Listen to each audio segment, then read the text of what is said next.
Thank you, Babs, and thank you, UCLA Army Rotary and the Pipe Club. Please be seated. And I'm honored this morning to welcome to the stage Christina Olson, who is the chair of the Board of Directors of Century Housing. Christina? Your steps so good.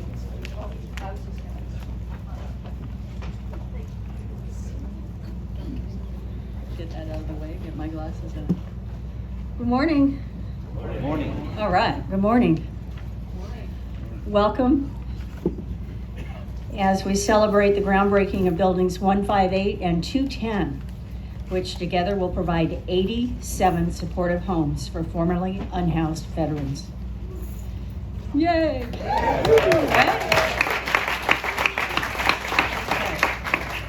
Century Housing and US Vets are developing these properties, joining 4 other buildings which are currently under construction.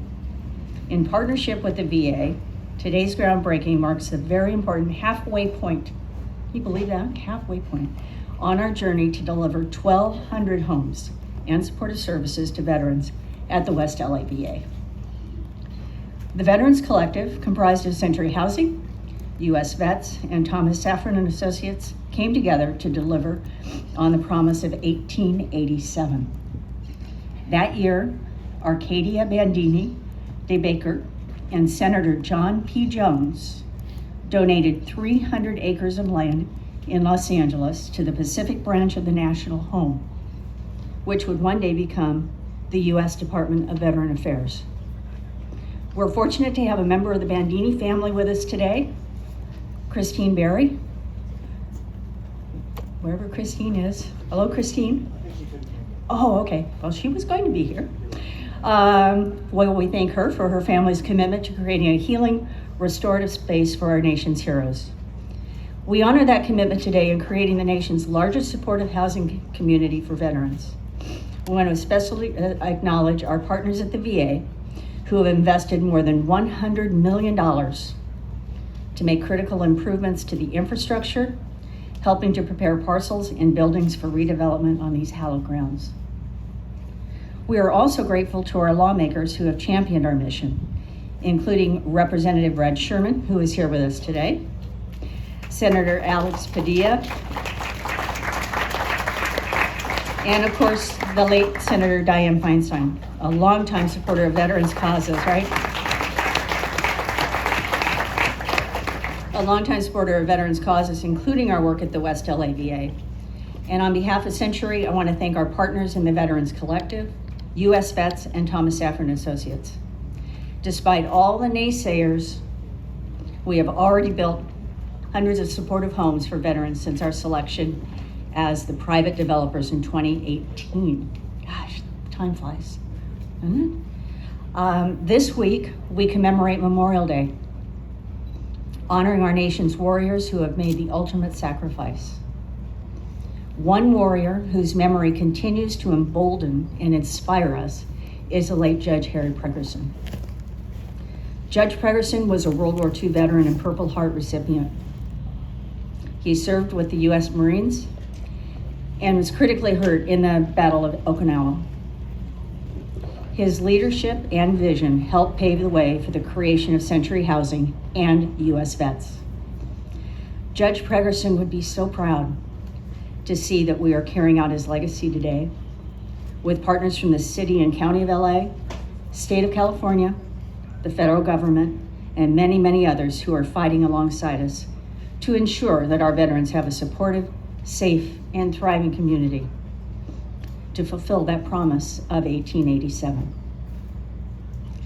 I'd like to acknowledge a few other VIPs who are in attendance, although they will not be speaking. That would be Janet Turner and Nicholas Rodriguez. I saw Nicholas from Congressman Ted Lieu's office.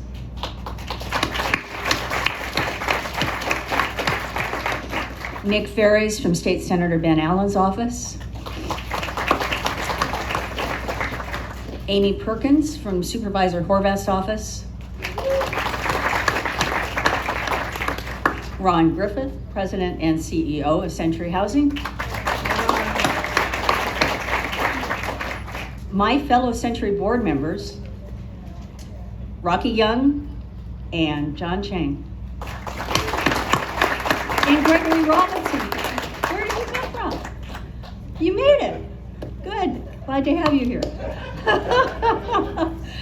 Now, please join me in welcoming to the stage the President and CEO of our longtime partner, Steve Peck, U.S. Vets.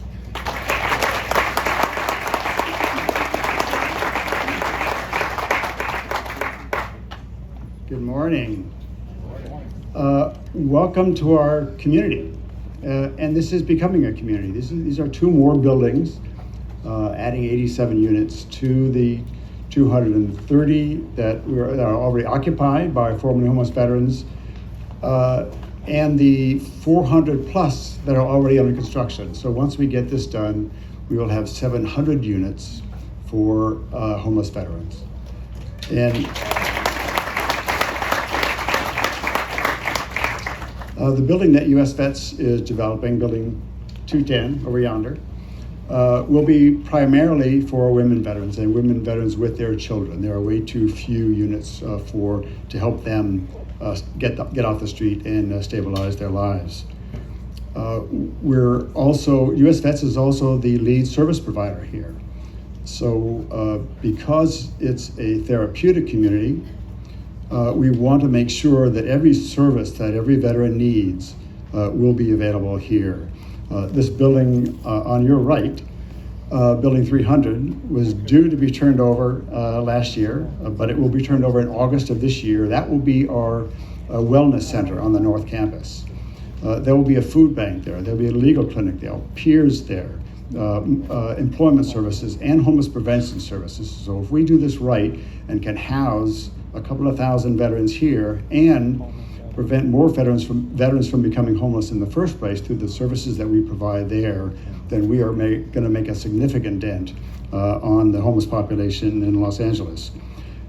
This work has been supported by so many people, more than I could name, but I do want to acknowledge a few folks. The Tunnel to Towers Foundation has really stepped up.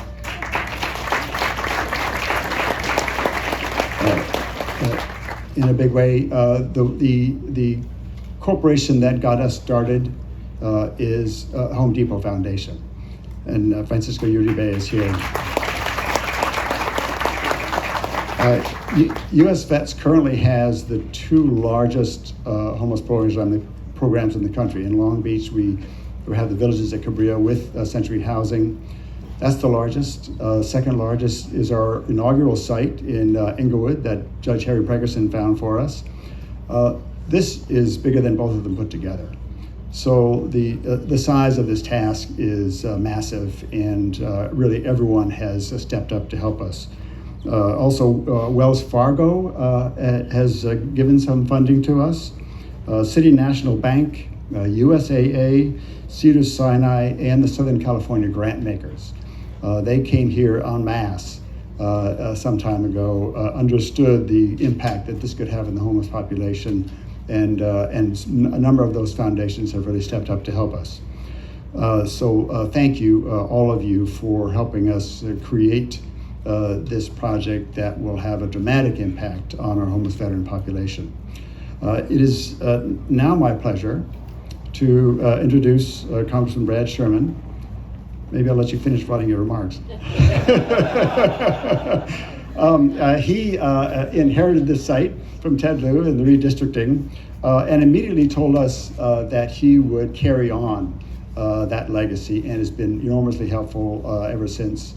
There is an arcane problem with HUD now that he is tackling that disallows certain 100% disabled veterans from living on the campus. I won't go into the details, but he's writing a bill that's going to help us solve that. Please welcome Congressman Sherman.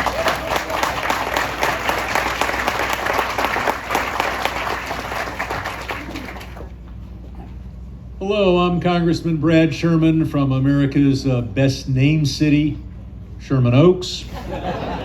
And for 28 years, I've represented most of the San Fernando Valley and now parts of the West Side, including this campus, in the United States Congress. I want to recognize all the men and women who served our country in uniform who are here today.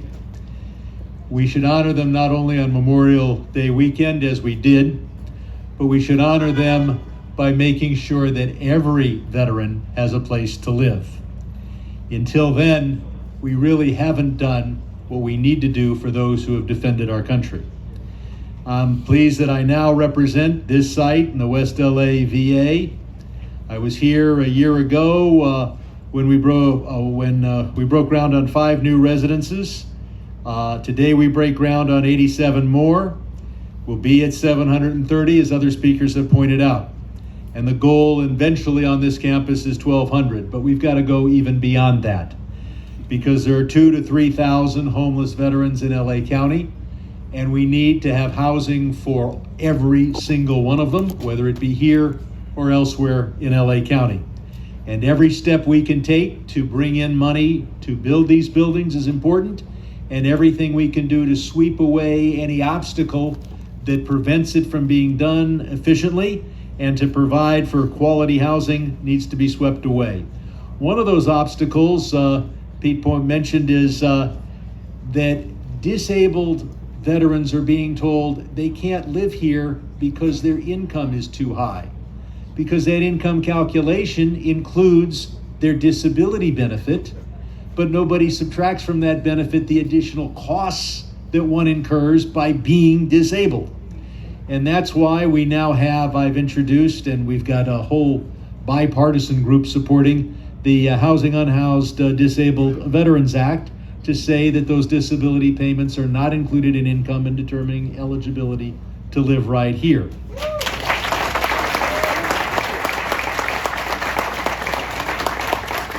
The only thing better than passing that bill would be getting the Department of Housing and Urban Development to change their regulations and do the same thing. That's why I was on the phone with the acting Secretary of HUD yesterday, pointing out to her that she has the authority to do it, and that maybe, given how dysfunctional Congress is, it would be better to get it done through regulation. We've talked. In August of 2022, President Biden signed the PACT Act, which provides $380 million right here to the infrastructure to provide this housing. And there's a whole team of us. I know Ted Lieu, but also, of course, Adam Schiff. So many of us worked on that bill collectively, and we secured those funds. In addition, now and then I get to do something much smaller, but just on my own. And if, John, do you have, oh, good. And that is what are called community projects, and I was able to get $1.5 million. And wonder if Brian, Christina, Oscar from Century Housing, if you could come on up. And this is for Building 158.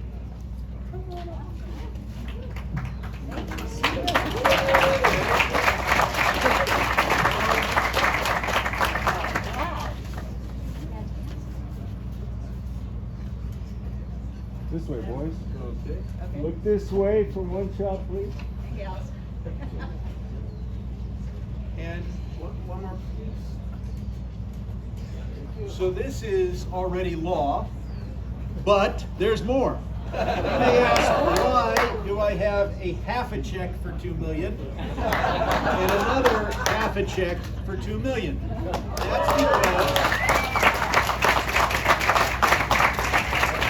That's because I have in the Appropriations Committee now 2 requests, and I got about half a chance of actually getting them enacted into law. One is for $2 million for permanent housing in Building 300, and the other is $2 million that we're seeking for modular housing for women, particularly women and dependents, and their own restrooms, etc. So we'll see if the Appropriations Committee shows wisdom. That's not always found in Washington, but we got a 50-50 chance. So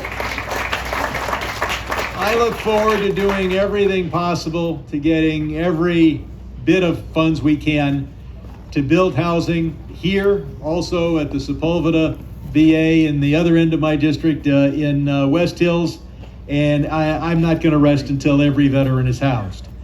Now, we're here in my district, but I've got a colleague, and I was about to say, well, Adam, this is my district, and then I realized next year, this is also, along with the entire state, his district.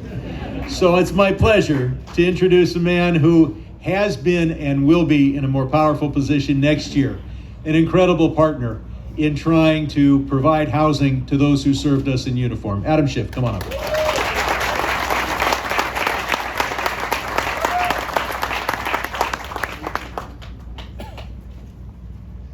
Thank you very much, Brad. Thank you for your extraordinary leadership on this project. Thank you for all the resources you're bringing back. As you can tell, Brad is at a whole nother level of representation. I've seen other representatives present an enlarged check for a project. I have never seen a representative present half a check. That is breaking new ground, even as we're breaking new ground. I'm not sure that half a check for $2 million is worth $1 million, but he's going to get it done because Brad Sherman delivers for his constituents, and I can't thank you enough for all you're doing and will do, including your effort to repeal this absurd regulation that essentially credits disability payments against your qualification for housing as a veteran. That's just absurd. And we thank you for your leadership to repeal that. Really grateful for the chance to speak with you today about this incredible project and what it will mean for the community and for our veterans. As many of you know, today is just part of a larger initiative, 20 buildings being built or renovated to house otherwise unhoused veterans right here in West Los Angeles. Today marks the second phase, the beginning of the second phase of that work. I'm thrilled that there's going to be so many more groundbreakings to come scheduled this year with even more following next year. For far too long, California and Los Angeles have been an epicenter of homelessness and particularly veterans homelessness. These new buildings represent a significant investment and shift in our approach and a new trajectory for our communities. They'll become a hub of housing, of activity, and of community for veterans who have been neglected for far too long. But the impact of this project extends beyond just housing. It's providing also much needed comprehensive wraparound support, and it is a model for other communities as well. Funding from the PACT Act, as Brad was saying, low-income housing tax credits, tax-exempt bonds, and more have brought over $1 billion to projects like this. Partnerships with the VA and HUD through HUD-VASH ensure that veterans receive both housing and the critical services they need to regain stability. Beyond all of that, residents will live in such close proximity to the West LA VA Medical Center, just a 10-minute walk away. That will all but completely eliminate so many of the barriers to essential Medicare when our veterans need it. We owe a huge debt of gratitude to the stakeholders like Century Housing, US Vets. Steve, thank you so much for your leadership over the years, and the West LA Veterans Collective. Their dedication and collaboration have been instrumental in making today possible. We also recognize the pivotal roles that will be played and have been played by the VA staff in making this dream a reality. To my colleagues, to Brad, to Ted Lieu, once again, thank you for your work in getting this project started and going. I also would be remiss if I didn't mention the late, great Dianne Feinstein, who was such an incredible advocate for this initiative. I have to imagine she would be so proud to see the progress being made today and how her legacy will continue.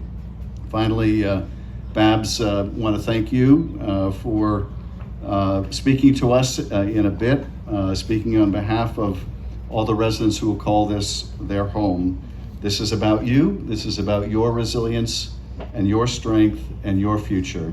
Thank you for sharing your stories and reminding us why this work is so very important. It's now my great pleasure to introduce our incredible State Treasurer, Fiona Ma.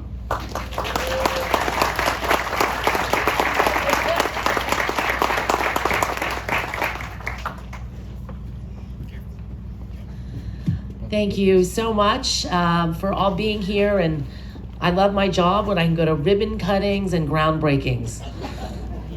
But as you can see from this board, it really does take a village to build affordable housing here in the state of California. 20 years ago, I was a CPA. I specialized in real estate taxation, and I sat on a nonprofit affordable housing board. Didn't really understand, the complexities, and now 20 years later, chair the CIDLAC and TCAC boards, California Debt Limit Allocation Committee, as well as the California Tax Credit Allocation Committee. And millions of dollars goes into these buildings so that they can be subsidized and affordable, especially these projects for formerly homeless veterans. I just want to thank Governor Gavin Newsom for his generosity in allocating $500 million in state low-income housing tax credits over the past 5 years.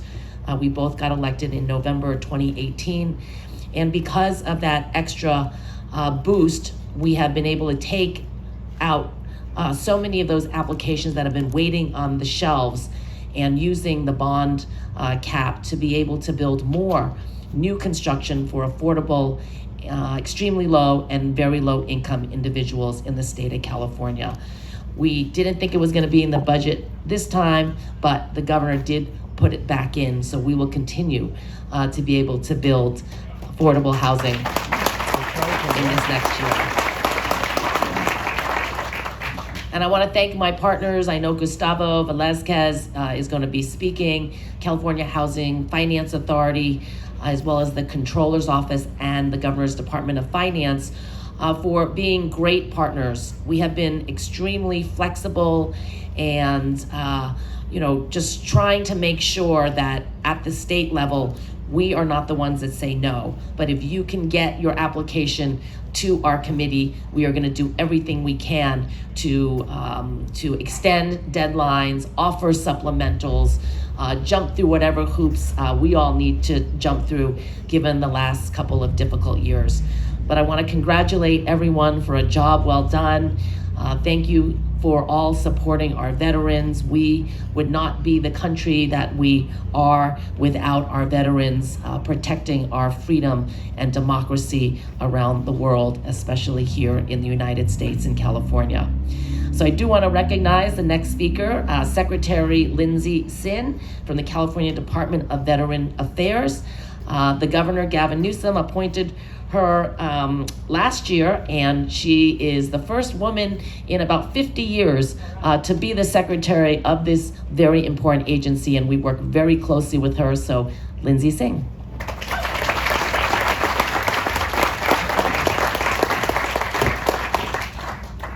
Hello and good morning. Welcome. This is an exciting time right now.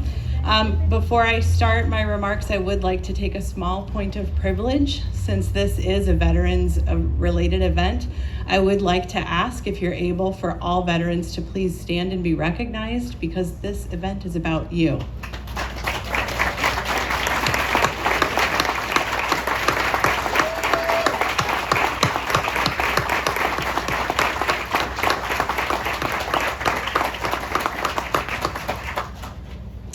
Thank you. Well, again, I'm Lindsay Sin, Secretary of the California Department of Veterans Affairs, and I so appreciate the invitation from Steve Peck to be here today.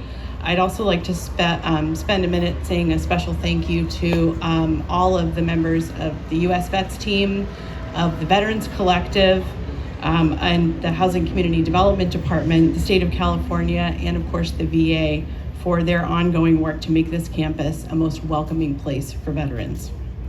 This project is incredibly meaningful to all of us at CalVet because its development means that we are all sharing in the collective vision to make sure that California veterans are the most connected, the most protected, and the most respected of any veterans population in the nation. It also demonstrates the collective power of the work that we do together at all levels of government and representing all aspects of our local community here in Los Angeles. Without safe, stable, supportive housing, veterans face a cascade of challenges. that limit their ability to thrive in the communities that they once called home. CalVet understands this challenge. Each day, as we work with veterans hand in hand to assist them in their lifelong journey of transitioning from the military, and it truly is a lifelong journey, as many of us can attest. The themes of housing and community are always at the forefront of our minds. It's present in our daily outreach to veterans as we assist them with home ownership or as we care for them in our long-term care facilities, including the one located here on this campus. But it takes a special thanks to people who've been involved, who continue to move this ball forward, all of you. But I'd also like to offer a special thanks to my boss, Governor Newsom, to the legislature and our partners who've worked so hard on this, and of course to the voters of California who are now enacting new programs and making new investments that will get us even further in serving our veterans here in the state. That includes successfully addressing things that become our biggest underlying barriers to stable housing. Issues like behavioral health, mental health and substance abuse disorders, and veteran suicide. New investments that will address these critical challenges include the recently passed Proposition 1. This allocates over $1 billion to build housing for our most vulnerable veterans. So thank you for your support with that.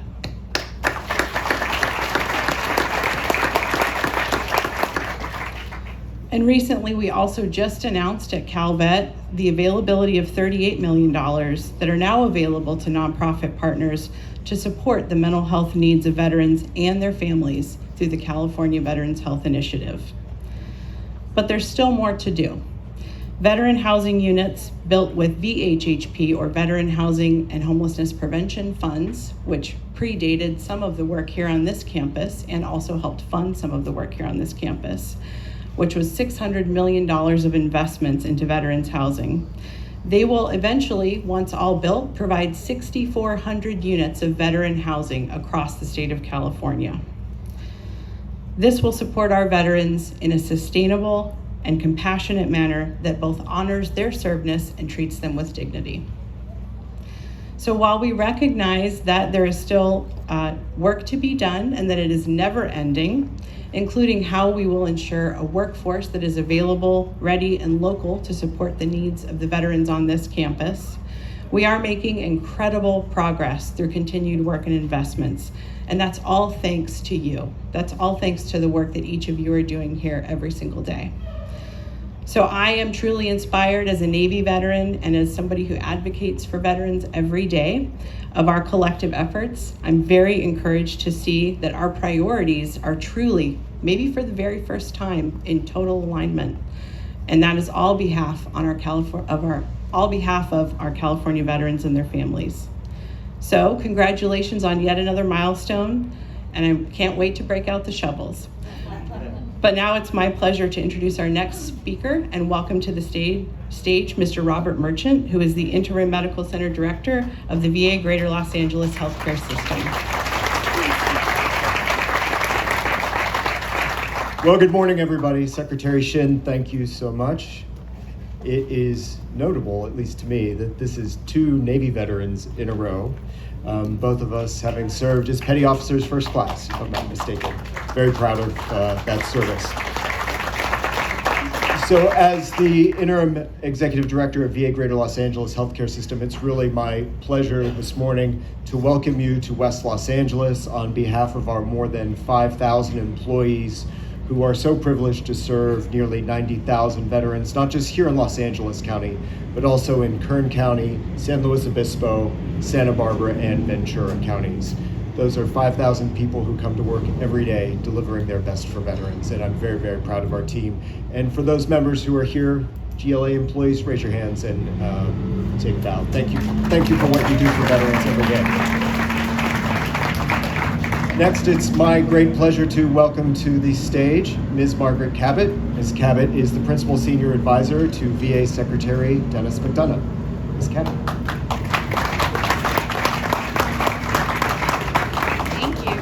Thank you, Rob. Good morning. On behalf of the Secretary of the U.S. Department of Veterans Affairs, the Honorable Dennis McDonough, thank you for being here to celebrate this exciting milestone here on our VA campus. First and foremost, I want to acknowledge the veterans in our audience. Thank you for your service and your sacrifice. I also want to acknowledge the family members, caregivers, and survivors of veterans here with us today. Your support is vital to helping veterans thrive.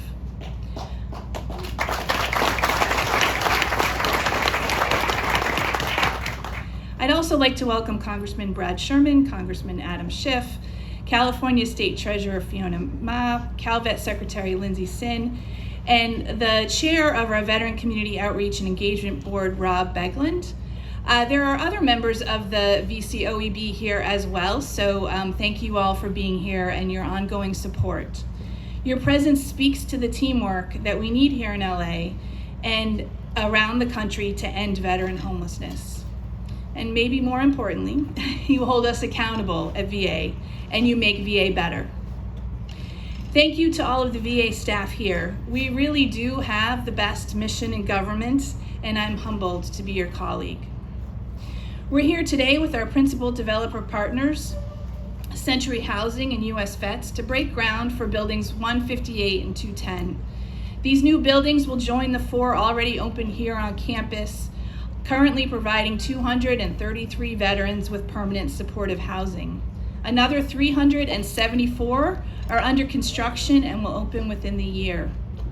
When the 2 buildings we are celebrating today are complete, 768 homeless veterans will be living here on this campus. Formerly homeless veterans. That's more than halfway to our goal of 1,200. And I know we've heard those numbers a couple of times, but I think they bear repeating because each of those veterans represents so much and really is a way that we continue to work to really get every single one of them into permanent housing. The progress we're making here in West LA is only part of the progress we're making across the rest of the city and across the country. In 2023, VA Greater Los Angeles Healthcare System helped secure permanent housing for 1,790 veterans, the most of any city in the country, and 38% more than the previous year. So far in 2024, we've housed 910 veterans, more than halfway to our goal. Across the United States, VA's goal is to place 41,000 veterans in permanent housing this year, ensure that 95% of those veterans do not slip back into homelessness, and engage with at least 40,000 unsheltered veterans. We're on track to do all of those things. These are big goals to address a big problem. Secretary McDonough reminds me frequently that the words homeless and veteran should not exist together. We know we cannot achieve these goals alone. Here in LA, together with our community partners, we are truly working as one team to transform this campus into a home and a community and put thousands of veterans into housing. And we're not stopping now. While we must celebrate our success, events like today must also serve as a recommitment to end veteran homelessness once and for all. I am committed to ending homelessness among veterans because it's our nation's duty to ensure all veterans have a place to call home. You fought for us, we'll fight for you. I look forward to seeing you all again when we welcome veterans to their new homes here in buildings 158 and 210. Thank you.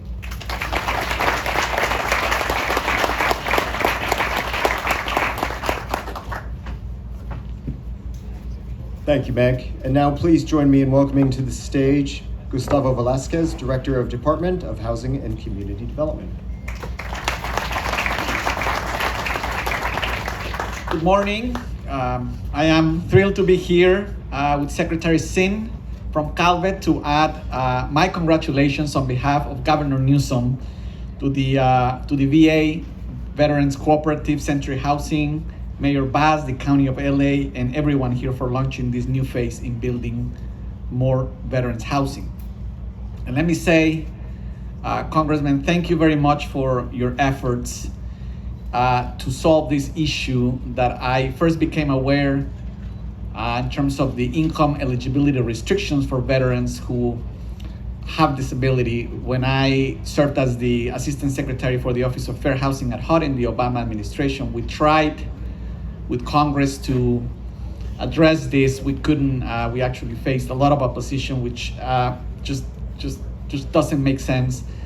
But let me say, to the efforts of Congress right now, we are doing something also at the state level. With the passage of AB 1386, my office, alongside Calvet, are working together so that just in terms of the state dollars, just as in the case with federal dollars, just as important is to fund housing for the lowest income veterans. It's also important that if those units are vacant, we address that. We don't want any single unit allotted for veterans to be vacant, and that is why we need to fix this issue, and we're doing it as well at the state level. Just wanted to make that point clear. Changes are coming in that direction.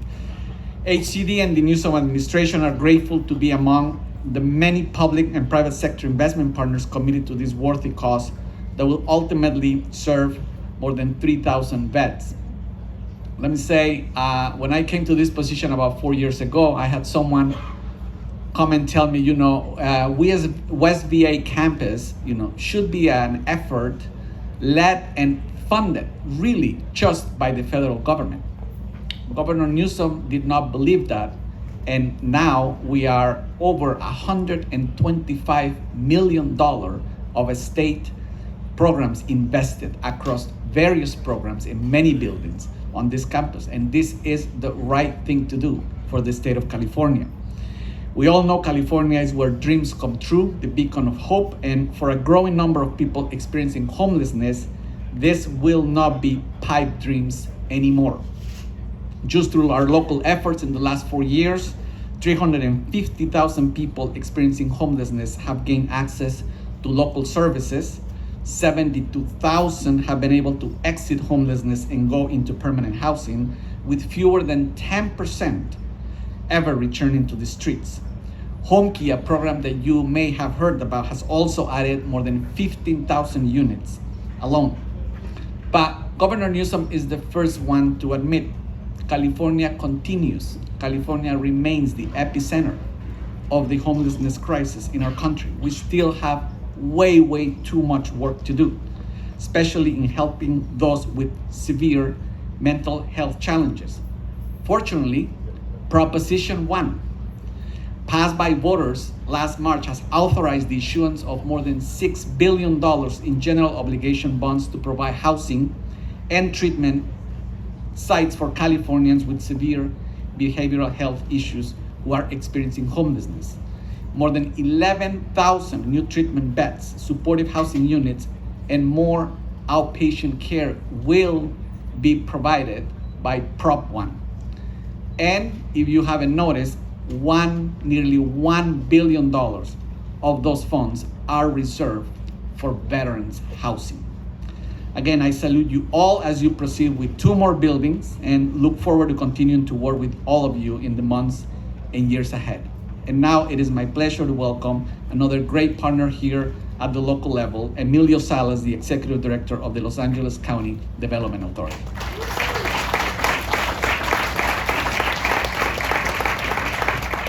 Good morning, everyone. Just FYI, Army veteran to kind of balance that out a little bit. All right. I'm Emilio Salas, Executive Director of the LACDA. We provided vouchers, project-based vouchers that will be utilized in this development. This represents the 6th collaboration with Century Housing. 2 of those collaborations were in the buildings right on the other side of this particular one. Those rental subsidies are the lifeblood of these types of facilities because they provide the operating revenue over the long haul to make them financially viable. And so the 85 vouchers that we are providing for this particular phase represents over $20 million of rental subsidies over that 20-year commitment. Now, these are unbelievably exciting times. I've been in this business for over 35 years. My organization is only 40 years old, and I can tell you, in the last 5 years, we have financed and developed more housing than we have in our 35-year history prior to that. So it is unbelievable. Now, I have never seen a time in our history where the federal government, the state government, and local government are coming together to really focus on the issue of homelessness. At the federal level, I have to tell you, during COVID, those emergency housing vouchers that were appropriated by Congress were amazing. We had over 7,000 vouchers that were provided here in LA County alone that were really the lifeblood to help people get housed immediately. At the state level, we took advantage of Project Home Key, right, where there were hundreds of billions of dollars allocated for the quick conversion of hotels and motels into permanent supportive housing. And at the local level, we have Measure H, right, a local tax that is providing over $600 million annually for services. So it is really an exciting time. There is so much activity happening. Now, we've heard about the future phases. We want to be there to partner with the VA in future phases and provide vouchers, but here's the challenge. There is so much activity going on that we're about to hit our statutory cap of project-based vouchers. That is coming up. I was talking to Congressman Sherman about that earlier today, to saying we want to be able to do this good work. We have vouchers available, but by statute, we can only project-base up to 30% of our allocation. So there is draft legislation in Congress to help increase that cap to 50%. We will hit our cap by the end of next year. Yes. Some of the projects down the way are going to be online after 2025. So if this legislation is not introduced and passed, we will be unable to provide those vouchers for these very important projects. So I want to make the pitch because the people are right here that I need to make the pitch to. Let's help our veterans. Let's lift that cap so that we can continue doing this great work. So I want to congratulate everyone, thank all of our partners at the federal level, at the state level, and with that, please help me to join Cecile Chalifour, Managing Director and Head of the Development and Banking at JP Morgan Chase Bank. Good morning, everybody. It is my pleasure today on behalf of all of JP Morgan Chase team's employees nationwide to be here to celebrate such a great event and a joyful moment, and more importantly, to thank all our vets around the nation. It's particularly moving for me because, as you can tell, obviously, I'm both American and French. And if you know anything about history, in about 6 days, we're going to be celebrating in France D-Day, the 80th anniversary. And from what I know, there are people coming from all around the world to celebrate, including, I believe, 250 veterans coming from the US. With a small army, that's the right word, organizing this for them, because for all of them, you know, this was 80 years ago, this is the last time they're coming. It's really important to them, and they're coming in wheelchairs from everywhere. So I just want to thank our vets here, also on behalf of my home country. At JP Morgan Chase, in this case, we provided construction and permanent financing to the project, and we're very proud and grateful we're able to be part of creating this community here. I'm going to back Emilio on that one. Those projects don't work without project-based Section 8. They don't. They're impossible. We can get all the funding we want on credit and bonds and all of this. Without the Section 8, they don't work. And I'm saying that with confidence because we have actually our credit people in the room for the bank. Short story, I started my career here in LA 25 years ago in Skid Row. And I want to give like some visual, like obviously I represent a bank today, but I want to explain like how our team looks at this kind of projects. I was a project manager for Skid Row Housing Trust in Skid Row. And what I remember very, very vividly, right, I was brand new in US, was walking in the streets with people who were providing services on our team, with men and women lying around, some of them half naked, all of them dealing with obviously mental illness and drug-related issues, completely left on the street to fend for themselves. And my team was telling me about like half of them were vets, half of them. And what I remember from these days was really thinking like, obviously nobody should ever live on the street, let's be very clear, veteran or not, nobody. But what does it mean as a society? Like, what a shame on all of us that we can let people who serve their country, meaning all of us, and the world, by the way, related to that, right? And literally let them fend for themselves. And so from that, like, that's how we look at it. And I would say it's not just building one building. This is why I'm so proud to be here today with all of you and so grateful. It's about doing it the right way, thinking about the long term, hence the Section 8.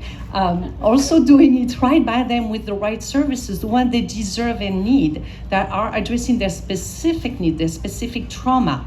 This is not just the same population as anybody else. And this is what we're going to see here, which is why it's so joyful.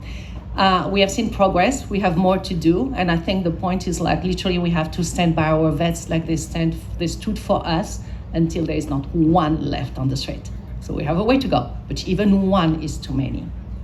But as of right now, just thinking about the men and women who in about 2-3 years, depending how fast you guys go, right, will be moving in here and find peace and comfort, and more importantly, their dignity in the way we were supposed to do it, for them and with them.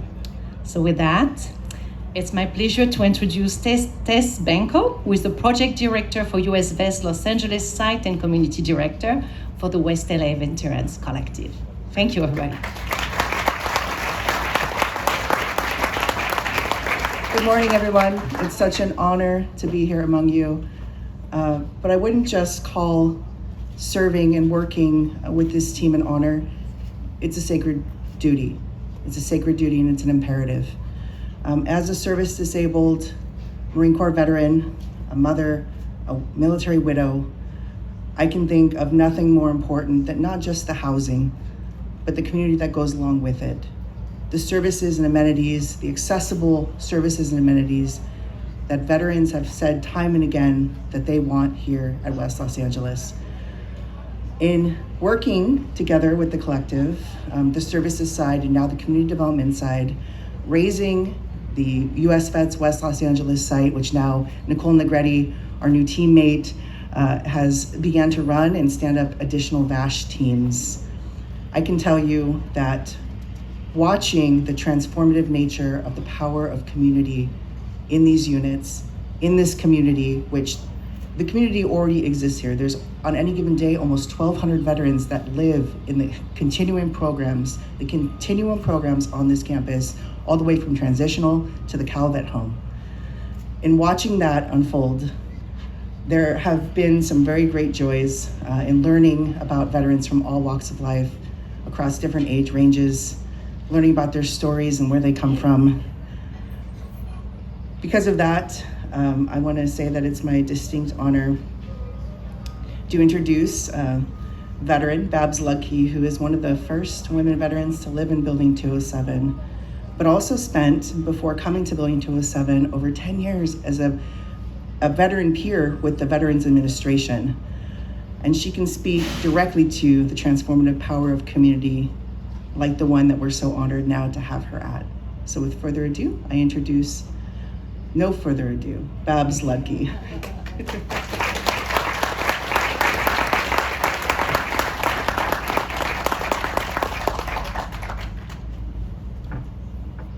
Good morning. Good morning. Oh, I hope you're having a great day. I'm honored to be here. I'm scared to death to be here. So, don't mind my shaking. But this is amazing, just to sit and see all of this come together for us. It's mind-blowing.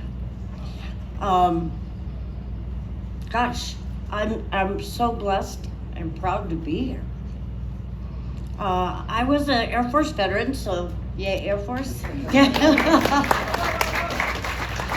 So I served in 79 to 84 at George Air Force Base in Victorville, California.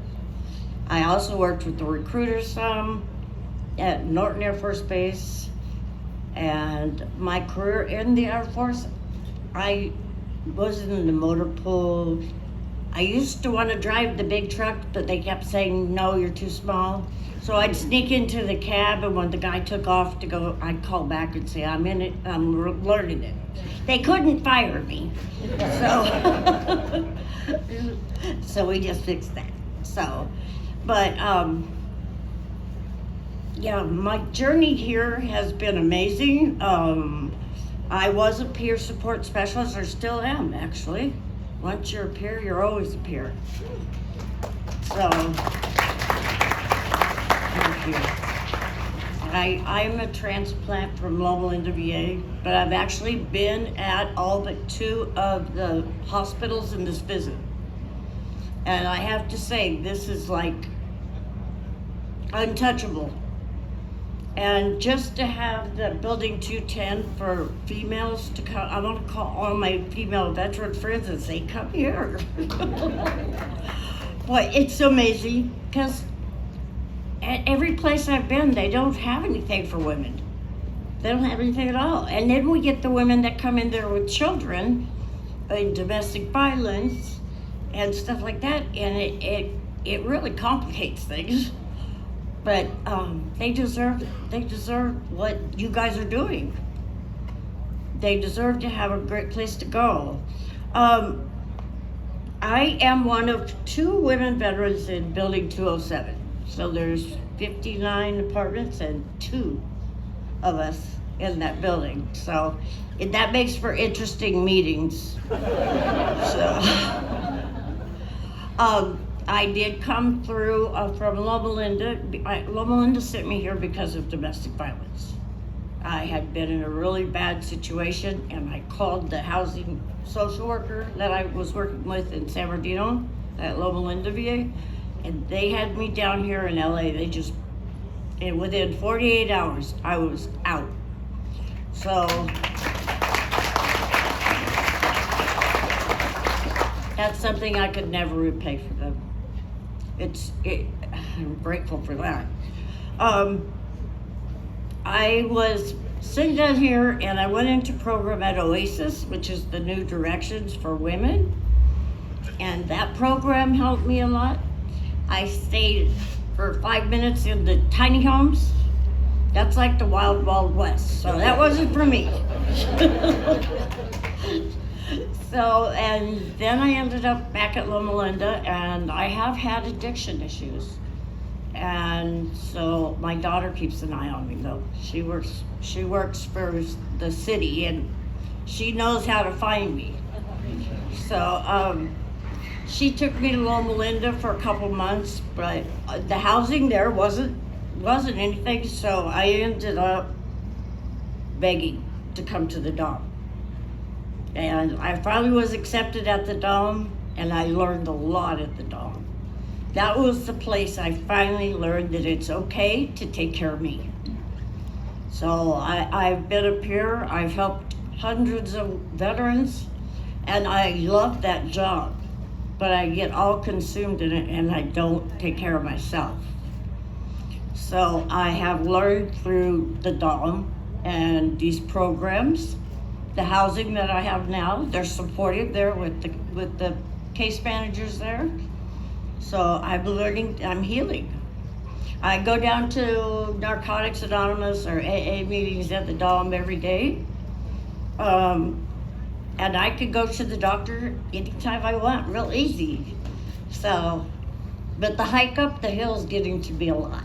So, the older you get, I swear, every time I leave that building, I think they move it farther back.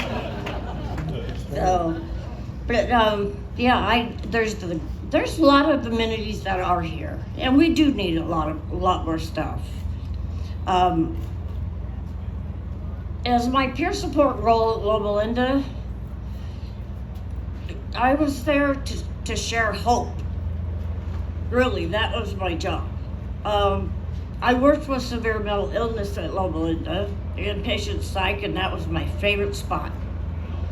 I used to sit with people when they came in to the ER and they were having problems and they felt unsafe. I would go down there and sit with them and talk with them because I've been there. I had been there, done that so many times that I almost succeeded, and I had to decide at that moment that I didn't want to take my life. I wanted to keep living. So I worked suicide prevention, outreach, but my life at that time was so wonderful, and then COVID hit. So, and then the domestic violence started. Then I got lost in my addiction again because I didn't want to feel. So, it's taken a lot. You guys have helped me get better. The whole system has helped me get better.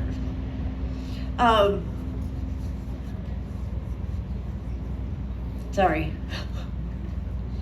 The Veterans Plaza that they're going to be building for us here, I mean, if they could get a beauty shop, that would be cool. I could really use that. So, yeah, groceries and stuff like that. I mean, just the fact that I love Tess. I mean, she does so much.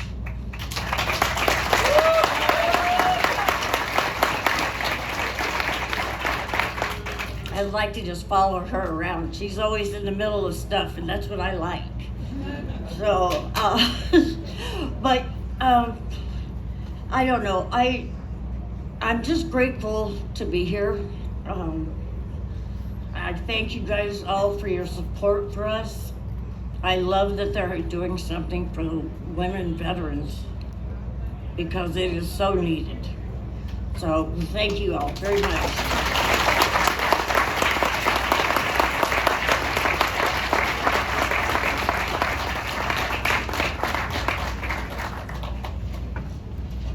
Thank you, Babs, and congratulations on your incredible journey of hope and healing. It's an inspiration to all of us. Partnership is the best of humanity. Working together to move mountains, to achieve goals that maybe some didn't think were possible is an incredible part of what we can do together. Also, in that partnership is the generosity that comes with those who have traveled similar paths and have experienced similar losses, challenges, and have struggled to find their way back again. It's my distinct pleasure to welcome Bradley Blakeman to the stage, who is a board member of Tunnel to Towers, which is one of our major funders in the work that the Veterans Collective does in restoring the community, increasing the community. And we just want to thank you so much for all of the generosity of Tunnel to Towers and welcome you to the stage for your remarks. Thank you.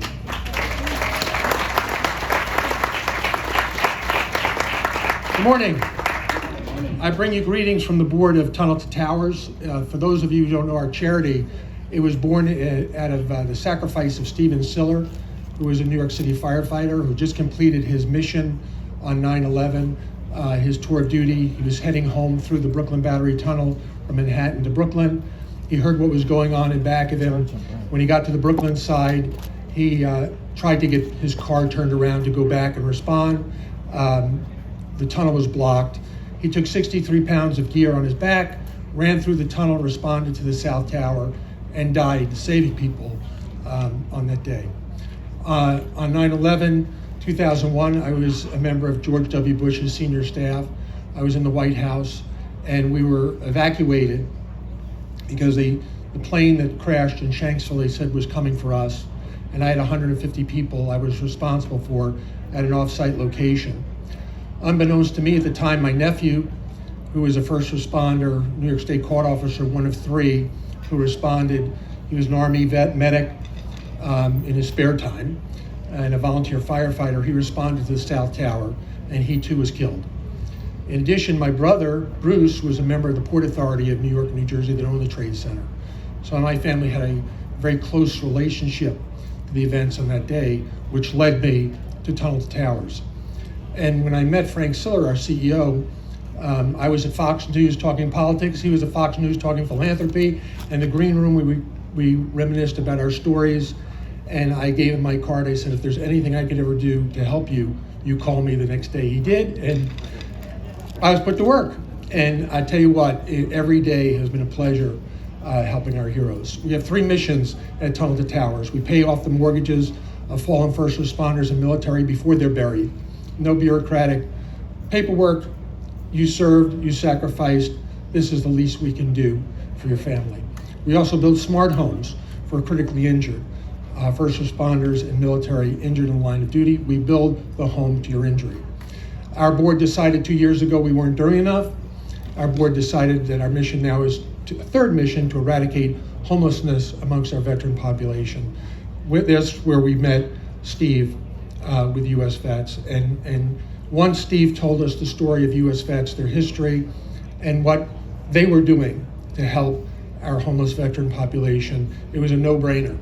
Our board said, we're in big, and we're in for the long haul. So it was a pleasure to get Steve and our CEO together to make a decision to be a major funder of veteran housing at this facility.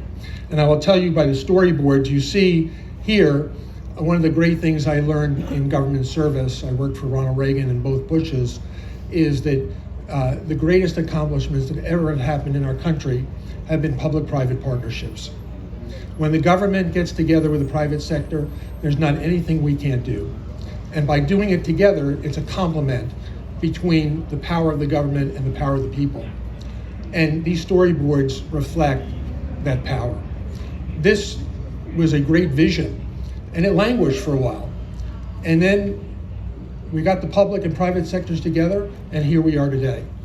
And we'll be here numerous times between now and when this is truly a community and servicing so many of our veterans. So we are absolutely thrilled to be part of this project. And again, we're in for the long haul. We're going to be here at every dedication and celebrating the service and sacrifice of so many of our great Americans. Now, let us join in welcoming to the stage Richard Shea, another great partner of ours here, Senior Vice President, Originator of Acquisitions at CREA.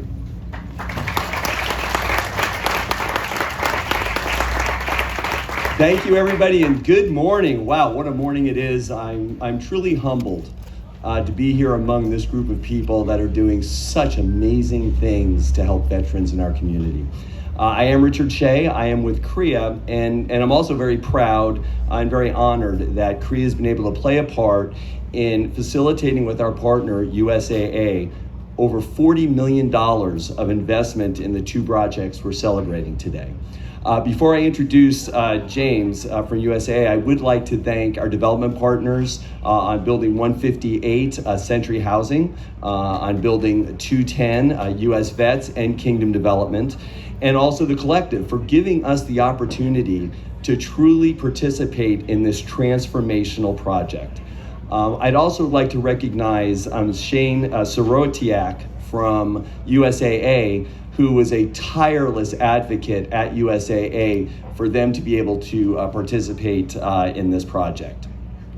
Now I'd like to introduce James Delosier, USA's military affairs representative for this region. James is a decorated military veteran with over 30 years of active military service. USAA is a staunch supporter of the military, and their over $40 million of investment obviously is a clear indication of this commitment.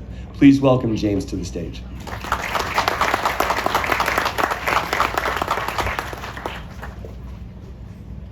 That was a great introduction.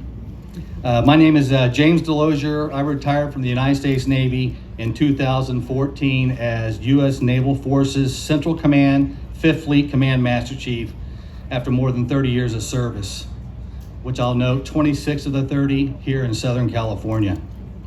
Today, I serve USAA members as part of our military affairs team here in Southern California.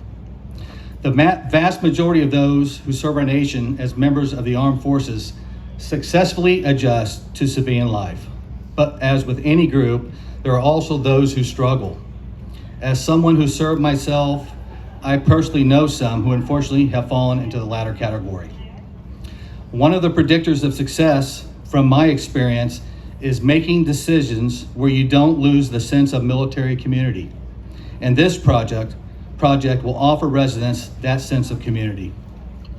I'm convinced that we owe it to these men and women, heroes who served America and risked everything for the freedoms we enjoy, to be there for them through efforts like this today.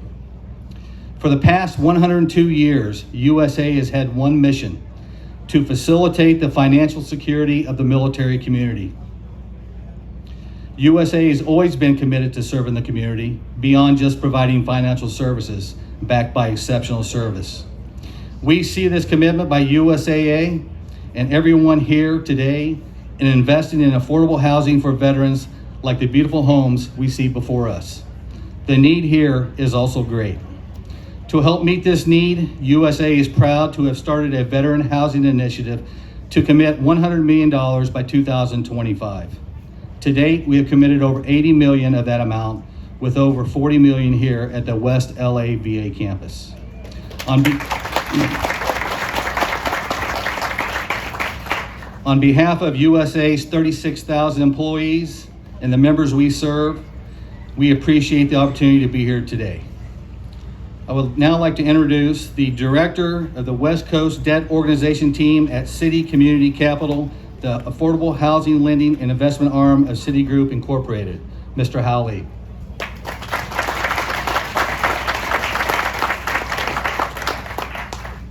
Good morning and happy Friday, everyone. Ladies and gentlemen, and our esteemed guests, public officials, my name is Howley and I'm with City Community Capital. We are the affordable housing lending investment arm of Citigroup and the construction lender on VA Building 210. And it is our honor and privilege to be partners with US Vets and with Kingdom Development and the West LA Veterans Collective and all its partners on this project, and play a role on this impactful redevelopment of the VA campus.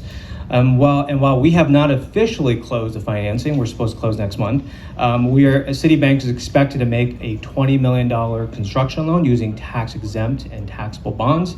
And as a construction lender, we see ourselves as an integral partner on this project, where we will monitor construction progress, review funding requests, fund draws, and work hand in hand with the team in solving issues as they arrive. I want to say that these types of affordable housing projects are not easy to put together from both the financing perspective, the development perspective, but also the construction perspective. There are a lot of behind the scenes work that a lot of us don't see.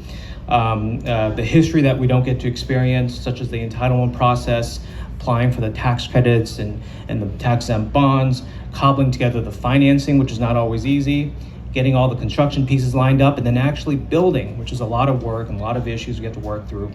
And it takes a big village, and as you can see by the size of the audience here, all the people that's involved today to get us here. I want to recognize today, someone else had mentioned, the necessity and importance of public-private partnerships, where we're harnessing the resources of the public sector with the innovation of the private market. And on VA Building 210, it just wouldn't be possible without that partnership. And I want to thank the state of California, CDLAC and TCAC provided the tax-exempt bonds and the credits, Korea for providing the tax credits, tax credit equity, Tunnels to Towers Foundation, the Home Depot Foundation, the VA, and many more others on the transaction.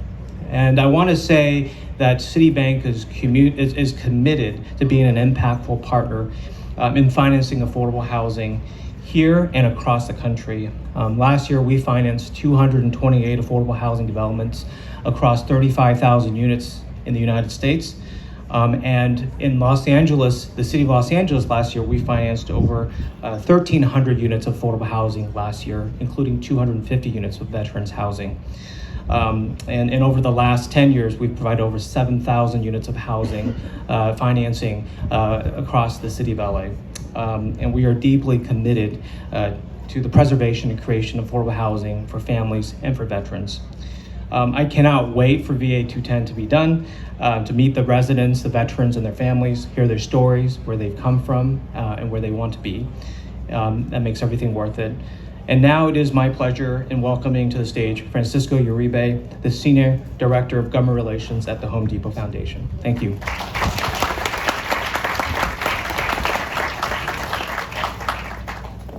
Thank you. I will try to be brief. I know you've heard from many of us, and as you have already heard, it takes a village to make projects like this happen. I am proud to be here on behalf of the Home Depot, who I am sure do not have to describe to all of you who Home Depot is, but the Home Depot Foundation is something that not everybody's familiar with, and we are committed to a nationwide effort to provide safe and accessible housing for our nation's veterans, supporting combat wounded veterans and veterans in need of critical home repairs and veterans at risk of homelessness.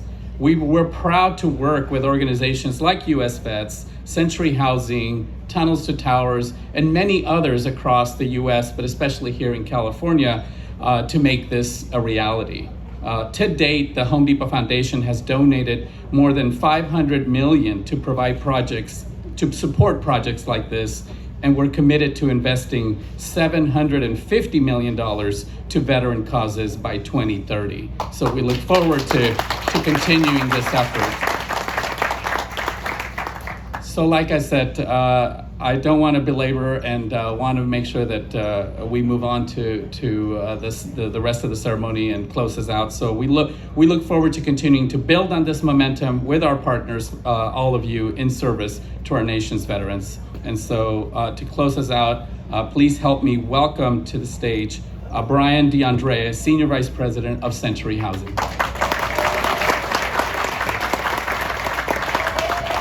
All right, thank you, Francisco. So we have reached the formal end of our program. Thank you for bearing with us. It's about time to move some dirt, but before I do so, I just have a few people we want to thank. Please hold your applause until the end. First, to our amazing friends at the VA. They take a lot of heat. Want to acknowledge Rob Merchant, John Kuhn, Dr. Braverman, DeCarroll, CJ, Roberto, Brett, Chelsea, Andrew Strain, including the wonderful Lori Moore, who just retired. Thank you to the VA. To our spectacular project teams at Century and US Vets, including Oscar, Paige, Asher, Lori Allgood, Ken Trimble. To our partner at TSA, Thomas Saffron and Associates, for showing us the way on Building 207, including Jordan, Tyler, Sam. And lastly, to our wonderful event planning team, Melissa, Lainey, Cynthia, Daniel, Andrea, and Sarah. The work to produce this housing is painstaking. It can feel thankless. But this team does it with persistence, does it with grace, with conviction, ever mindful of why we're here, upholding that promise of 1887, and as Tess said, our sacred duty to our veterans. And to steal land.